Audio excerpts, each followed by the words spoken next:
Thanks for being with us on this Monday afternoon. Election Day is just a day away now. We've got updates this afternoon on the biggest races and some voting day reminders for you if you didn't vote early, as well as a look back on the campaigns of the past. Everything you need to know before you head to the polls. Cassie? Well, Election Day looks nice and quiet weather-wise, but we do have storm chances in the forecast. We're going to talk about when we could see severe weather and where coming up.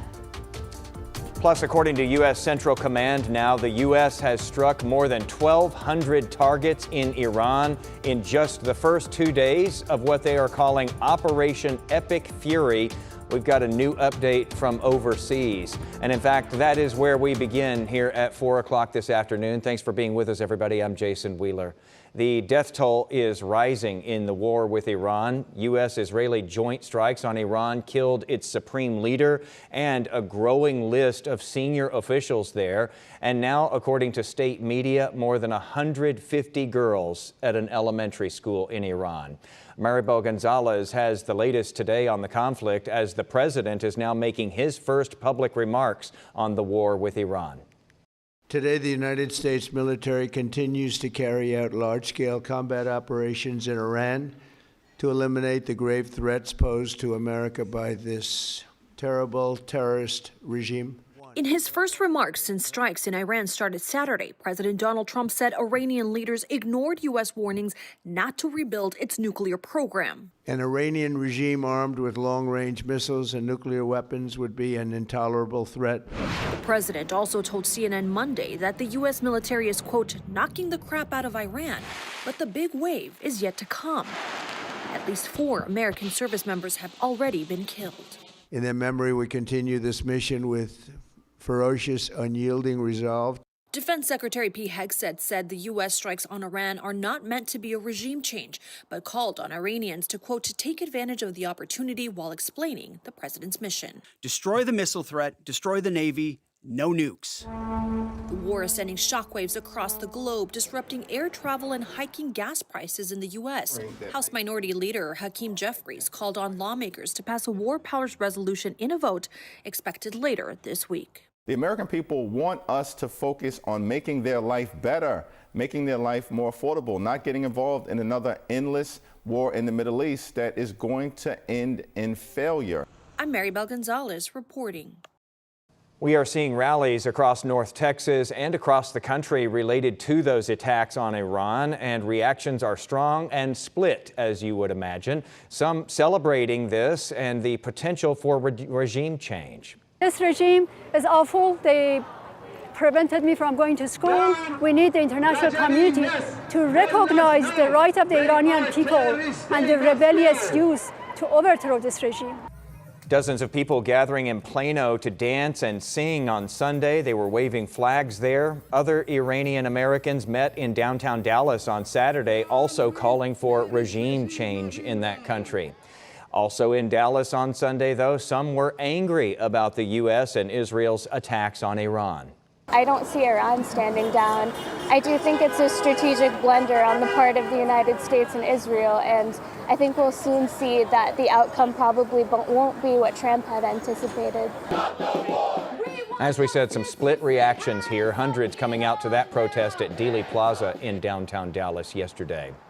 Right now, some Southern Methodist University students and faculty are still sheltering in place in Dubai as tensions escalate across the Middle East. The group is part of an SMU business program, and they are reportedly safe. This comes after strikes near a port in Dubai. The United Arab Emirates Ministry of Defense saying that Iran launched 165 missiles toward the UAE. Now, most of those were intercepted, but some drones did manage to get through. SMU says it's now working to bring students and faculty home as soon as it is safe to do so. Other news now, new details today into the investigation into a deadly mass shooting in Austin over the weekend. Just hours ago, we learned a third victim has died as police continue searching for a motive today. Melissa Adan has the latest from 6th Street. Today, law enforcement sharing new details surrounding Sunday's mass shooting at an Austin, Texas bar that killed 2 people and injured 14 others. Austin police today identifying the 2 victims killed as 24-year-old Savitha Shawn and 22-year-old Ryder Harrington. Harrington, an active member of the Beta Theta Phi fraternity at Texas Tech, the group posting photos and a statement online saying he made the world around him better simply by being in it. I believe one patient will be taken off life support sometime today, and then 2 other patients are still critical. Austin police say a man armed with a pistol and rifle opened fire from his SUV, shooting at a crowd of people outside a bar along Austin's popular West 6th Street. The FBI says they found indicators on the alleged gunman, Jaga Zhang, that have them looking into possible terrorism as a motive. In this photo obtained by ABC News, Zhang seen wearing clothing referencing Allah. Multiple law enforcement officials say he was also wearing a T-shirt referencing Iran with an Iranian flag underneath. The FBI says the 53-year-old is a naturalized U.S. citizen from Senegal. We are pouring through thousands of hours of video. We have massive amounts of both digital and physical evidence, and this is a around-the-clock 24-hour investigation at this point, and any declarations on what led to that motive would be premature. Witnesses describing a chaotic scene unfolding around 2 a.m. Sunday. I saw people around me getting hit, and that's when I kind of realized it was targeted at us, as in the crowd. Texas Governor Greg Abbott says before Sunday's shooting, he had directed the DPS and Texas National Guard to increase patrols across the state in response to the joint U.S.-Israel military operation in Iran. Melissa Adon, ABC News, Los Angeles. All right, it is time now to talk about weather here across North Texas. We've got meteorologist Cassie Hyder here with us. Another warm day today, especially, considering very beginning of March. But it's later in the week we need to kind of be on the lookout for. Yes. So we obviously have Election Day tomorrow, and a lot of people are going to be out and about. Good news is we don't expect any rain or storms on Election Day. That's positive. Yes, but on Wednesday, that is when we have our next WFA Weather Alert Day. That is the day that we are expecting on and off rain and storms, possibly some strong to severe weather, but that threat overall is going to be pretty low. We're talking P to quarter size hail, maybe wind gusts around 40 miles an hour. Isolated wind gusts could get higher. So make sure that you stay updated with the latest forecast. You may have to adjust any outdoor plans, and make sure to download the WFA Plus app to your TV, because that is where we will be doing those cut-ins as that weather rolls through. This is our Fair Park camera right now. We do have more of a partly sunny sky. Temperatures very warm, at least for most of us. Just north of where a boundary sits, temperatures are in the 60s,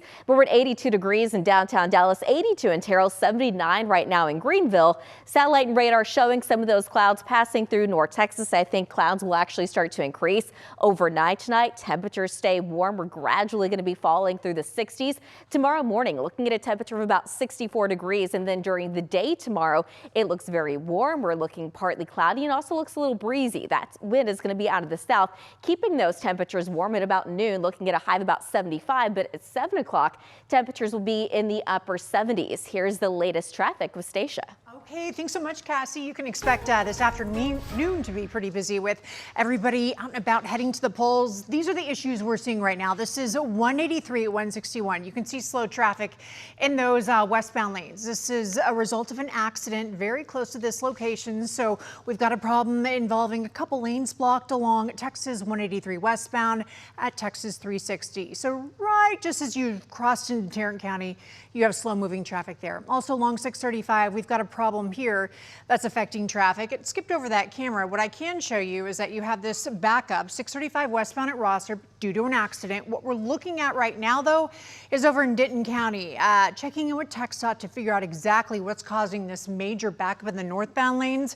You can see traffic very slow moving as you're heading along I-35W into downtown Denton. So we'll continue to update you about that situation. Give yourself some extra time if you typically travel through there. And then also watching as well, taking a live look along I-35E. Southbound traffic right there at the Texas 183 merge. We're seeing that typical afternoon traffic there.